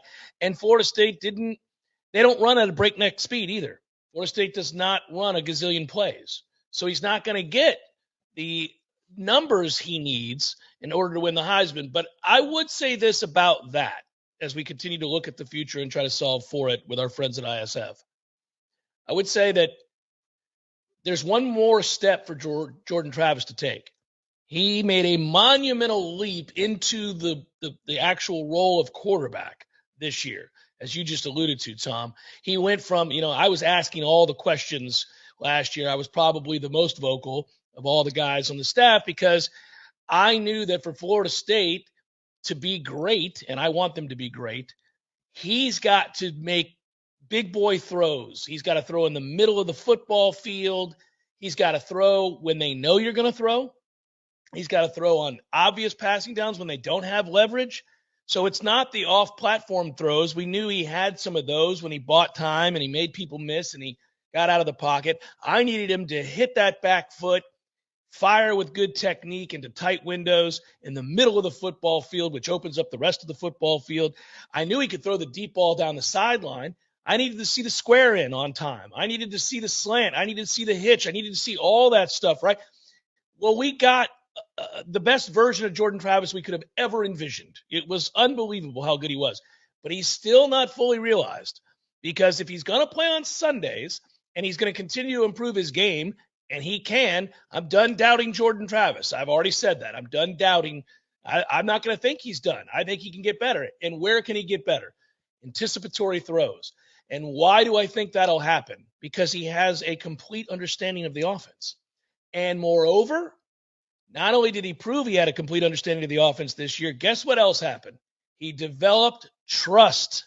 So to make anticipatory throws, you better trust that the receivers are going to be where they're supposed to be, or that on option routes, they see what you see and they know their cues. They know what their assignment is based on that alignment, where the safety is, inside the hash outs, all that stuff, right?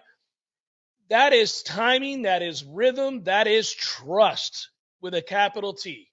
You got to know.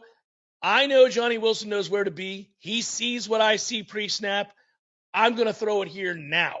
I'm going to go ahead and lead him and let him run after the catch. I'm going to hit Micah here because I know he knows to sit down. Let's sit down against this zone right here.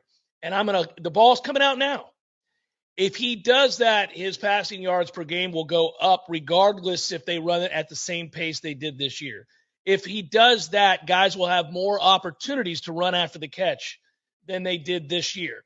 He wasn't bad by any means, but it is the weakest part of his game, is that he's still not – he is a see it and throw it guy still to a large extent. Now, he's pre-snapped better than ever before, so that's good. And we know that, Tom, because you and I talked about that. But he is still kind of a see it and throw it guy. So when we get to that point where you have total trust that you're going to be protected by the offensive line, that's what this year was about. That you have a running game, that's what this year was about. That you have receivers you can believe in and that you have a rapport with and that you know get the offense and what their choices are, then it develops. And this year that happened as well. So I think that in that way he can improve statistically. Yeah, that's right. There was early in the season a propensity to bail from the pocket even when there was time, and you could understand why that was the case. Because for the entirety of his career, he didn't have time. And, when you're wearing a green jersey in camp and practice every day, that's not the same thing. And so it took a little while in the season for him to trust that I can sit here and read and then distribute the ball. There's a great example of it in the Florida game, which is it's when Shade Tree's being interviewed on the sideline talking about, how the rivalry means everything and what it means. And then they cut away from it. And the first play is a delayed release route for Cam McDonald to the sideline. And Cam ends up making a couple guys miss, and you're in the red zone, boom, from about midfield. And what that takes is trust in the protection, because you know that the release valve is the play. They're running clear outs, so there's going to be nobody there.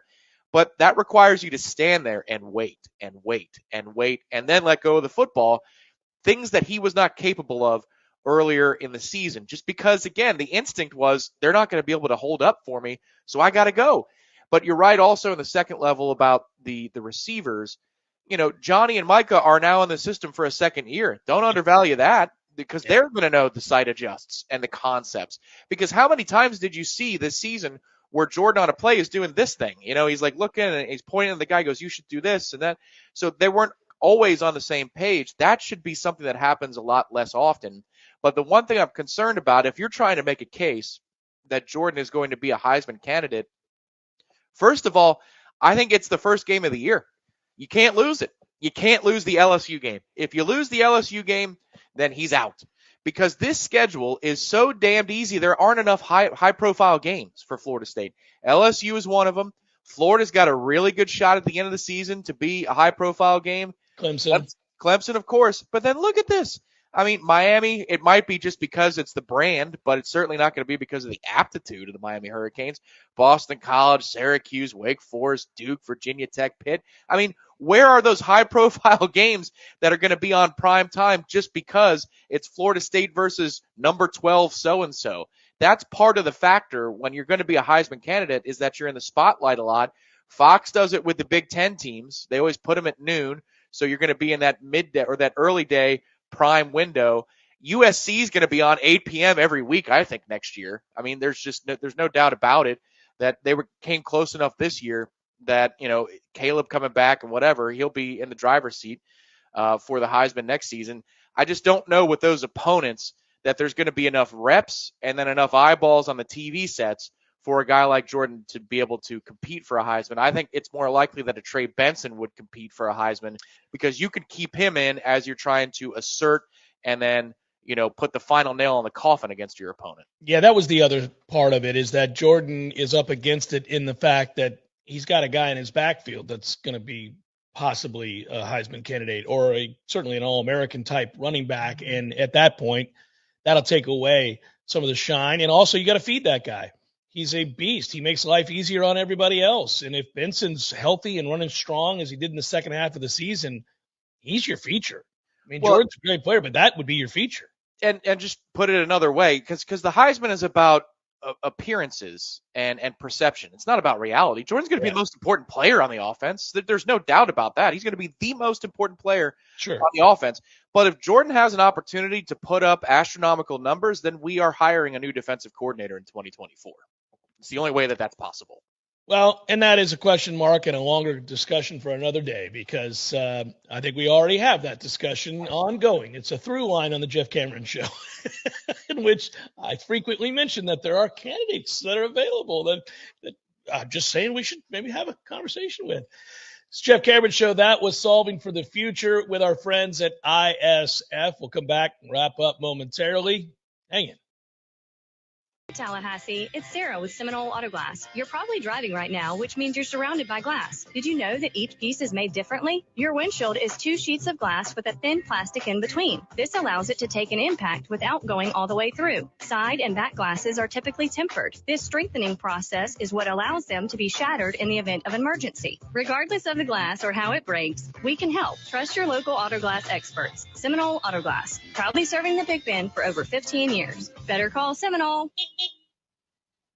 Give your business a facelift with a modern, consistent, creative brand overhaul from Curiosity Marketing Group. These days, it's not enough for your business just to have a standard website or a Google listing to reach your customers. Your business needs to stand out with eye-popping branding, modern web development, and strong marketing. And it takes a team to pull it all together. Words and websites matter. At Curiosity, we make the most of yours. Find out more at curiositymg.com.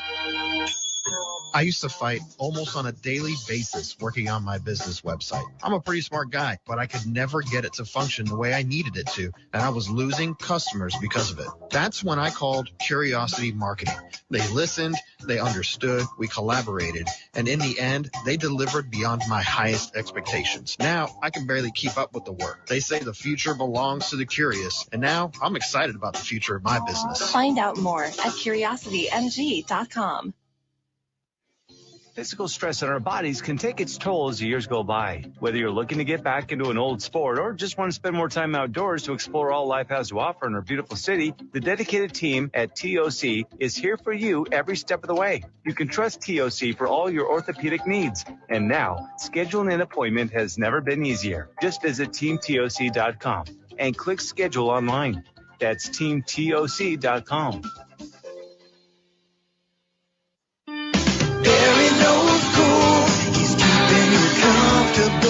This is Kyle, Service Manager from Barano Heating and Air. Schedule an appointment from your mobile device to learn about our Total Comfort Service Program. With guaranteed same-day service, 15% off necessary repairs, and $25 berry books to use towards air filters and other products. Turn to the experts at Carrier and Barano Heating and Air. Any day, anytime, anywhere. Online at baranoac.com. Florida license CAC 1816-186.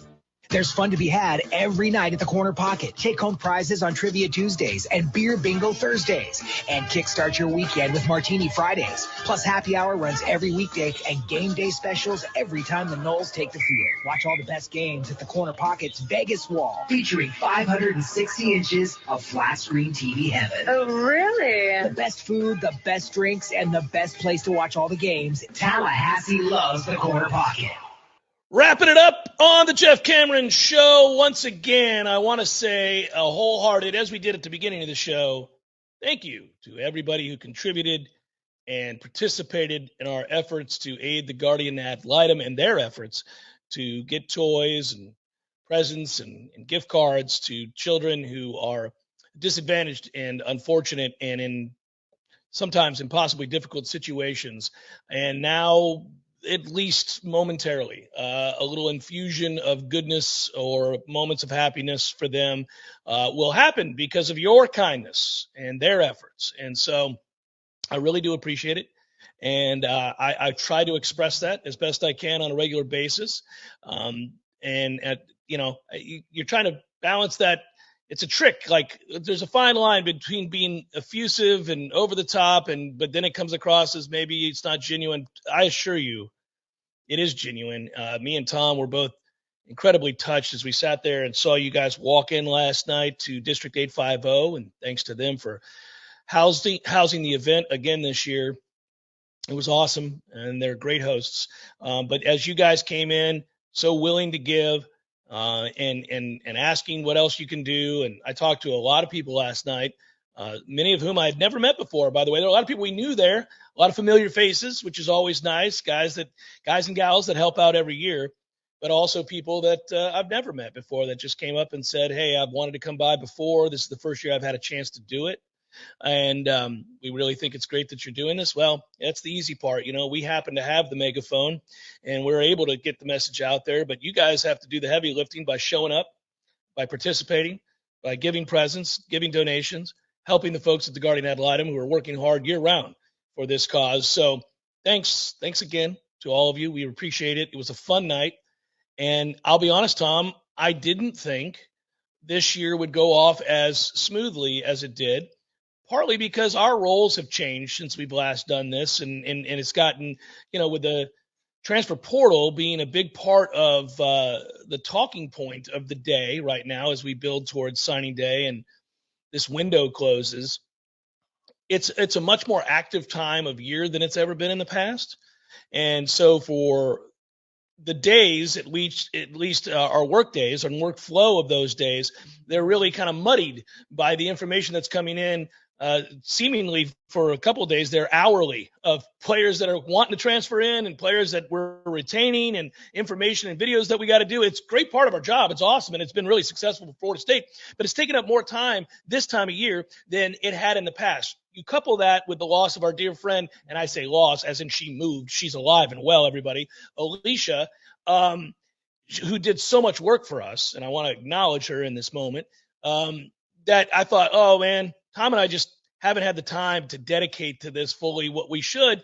And part of the reasons I'm prattling on like this, that I am, is that you guys ended up making it all possible and better than ever before. I think they probably exceeded, just an eye test here. I'll talk to Deborah later today, but I think they may have exceeded donations and gifts from any previous year. So that was just all on you guys. And so I can't thank you enough. It's awesome. Frequently when I think about it, it brings a tear to my eye because I just know that once again, we depended on you guys and you came through. So there are plans in place. And this is, we bitch about technology oftentimes and some of the things that it does to distract us, and I am an old man, fist at the clouds, right? I am 51 and it hits me often when I get out of bed or when I see my kids staring at their phone and I get frustrated because you're not engaged, right? But then I think about all the awesome things that technology gives us, this being one of them, right? Podcasts and the ability to shoot video and interact with our listeners better than ever before, email and the goodness that's there and all those ways by which to communicate. And I realize, man, there's something else that happens. We can reach so many more people now. And we talked last night, Tom, and I know you brought this up. You remember after the hurricane, Ian, we were able to do a show and we asked people to contribute on a Friday evening at Corner Pocket Bar and Grill. And we were just hanging out and Corey and I were taking questions and asking for donations to be able to donate to the American Red Cross. And one of the ways that worked was that the American Red Cross is registered with Google as being official, right? So that you knew all of your donations went there, all 100%. Google didn't take any of it. Warchant didn't take any of it. We didn't take any of it. And people felt really comfortable with that. And that opened our eyes to the fact that, well, we should get more charities on board with this and get them registered and more people who are doing good in the world, right? And the guardian ad litem is doing really good in the world. And the second judicial district of Tallahassee, Florida, if you will, and the work that they do for the kids here in the surrounding areas. And we talked with them getting on board with this. And Tom, I think it's going to work out. We're going to have an opportunity because a lot of you have asked. This is why I'm bringing it up. And here's where technology is aiding our endeavor. How can we contribute? I want to give directly there. I'm not in Tallahassee. I'm out of town. I want to be able to help out from afar. Well, when we do that, the next time we do it, I think we're going to have a day leading up to this event or maybe another event in which you can just donate, and they will be officially registered with Google in a way that you can just, as you did with the Hurricane Relief Fund, you can just contribute right there from the top, from Warchant's YouTube page, and it'll go directly to the guardian ad litem. So more goodness is coming. I wanted to mention that. I wanted to say a wholehearted thank you and all that good stuff. And we had a great time last night, and all of that is it's important, and it gets me in the holiday mood. I know it gets you in the holiday mood, and so that's all very well and good. And no show tomorrow. No show on Friday. Tom is traveling to go see his folks, and I'm going to take a couple of days to be with my family as well, and I look very much forward to it. We are going to be back with you on Monday, and I will say this. Tom and I talked about this earlier as we put the ribbon on the show today. We're going to have the Bowl Swag segment. A lot of people ask about that too. For as much good as we're doing with charity and trying to do because of you guys and with the help of you guys, there's also the goofiness of the show that we have to attend to. And that Bowl Swag segment is a segment we love to do as well. But we want to do it with the sounders and all the bells and whistles and the things that make it funny and the quips and the liners. So we decided Monday. Now, I know there's a couple of also ran bowls. I say also ran bowls that will take place on Friday, beginning Friday. And so you're saying, well, wait a minute, we're going to miss those. Well, we'll circle back. I'll tell you what the fine folks at the Hometown Lenders Bahamas Bowl gave to Miami of Ohio and UAB. I will not gloss over the Duluth Trading Cure Bowl between UTSA and Troy. Nor will I ignore the Cricket Celebration Bowl, Tom, between Jackson State and North Carolina Central, or the New Mexico Bowl, or the Jimmy Kimmel LA presented by Stifle Bowl. We will circle back to those bowls, sir, and we will tell you what those fine folks got. These days, it's always fun to kind of figure out because now you can just straight up pay players. So we always wonder, like, what kind of gifts are they going to give them?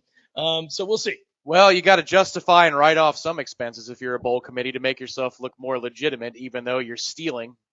If you're members of, the high levels of the bowl committee, it's just amazing those salaries that those groups make for a couple of photo ops.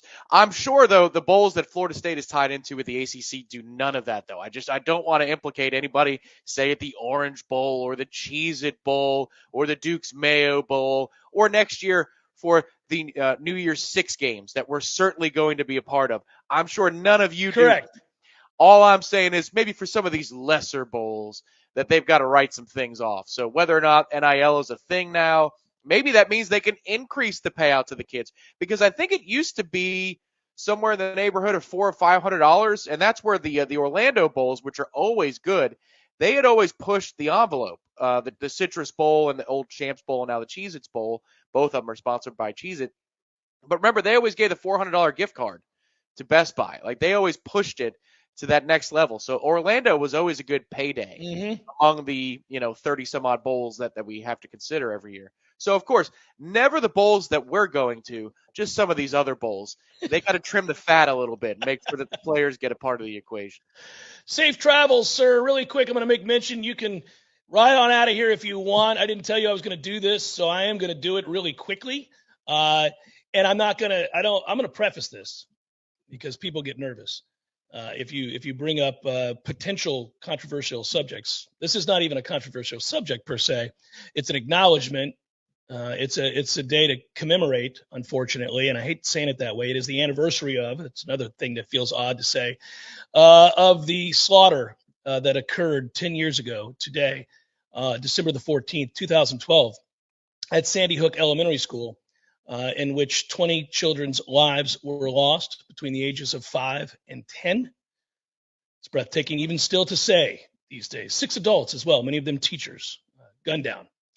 And for them, there would be no more birthdays, no graduations, no weddings, and no more Christmases. And yet we still see the continued prevalence of school shootings in the country. In fact, since the Sandy Hook shooting, there have been more than 3,500 mass shootings.